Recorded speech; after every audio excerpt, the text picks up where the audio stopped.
Xuống đi hát bài để cho bà cố xem. Vào xuống cô coi. Đứng đây. Nè. Đây, xin chào các bạn. Đây, Phan Thiện Nguyên. Còn đây là Trương Thị Việt.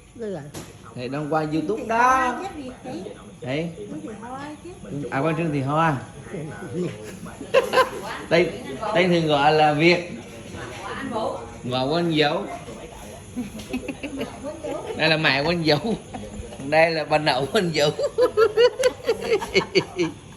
Đây là ông nội. Nào xuống đi. Ê bắn giặc. Tối giờ cái 9 giờ cái 20 9 giờ kém 20 bữa nay lo dưỡng do đi. Dạ bữa nay chữa lo trời. Có rất là đây đi 10.